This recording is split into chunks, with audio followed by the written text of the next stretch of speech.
Hispanic Heritage Month in the U.S. runs from September 15th to October 15th.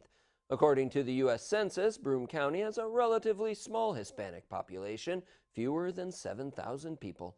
For those that are recent immigrants to our country, there's a place they can go for help run by a sympathetic leader.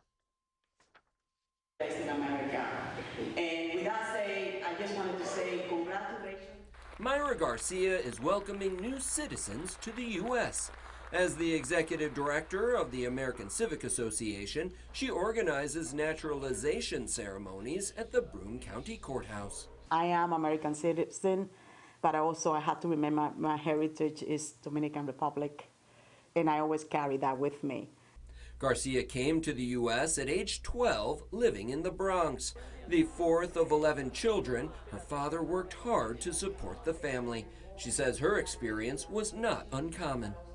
Just go back and think about it, about your ancestor, what they gave up in order to come to America to provide a better life for the children. After a career in social work in Westchester County, she followed members of her family here to Greater Binghamton. She says love of family, faith, and food still bind her family together.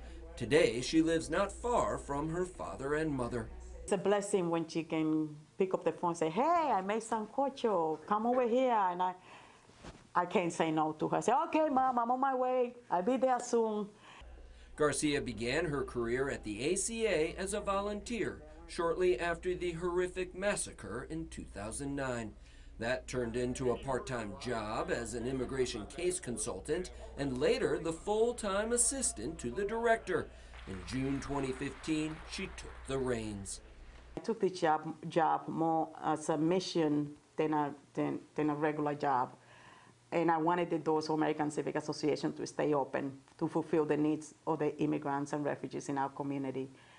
Over her tenure in the hot chair, Garcia pushed the city of Binghamton to adopt a resolution declaring itself a welcoming city for immigrants. She's had to overcome cuts made to services for refugees, and she recently entered into a partnership to provide on-site legal services to those who recently arrived in this country. I love the work I do. I don't have, like I said, I'm married to this job. Garcia says she works on behalf of all immigrants, Hispanic or otherwise. She'd like to see more diversity and bilingual speakers in local professional positions. She says integration makes for a better city and a better community. The color of blood, is only one, red. And no matter where we go, bringing people together and playing as in the background, that's have always been me. That's why, and that's who I am today. News Channel 34 will broadcast a half-hour Hispanic Heritage special, including stories from across our country. It airs November 1st at 5:30 on WIVT and November 2nd at 7 p.m. on WBGH.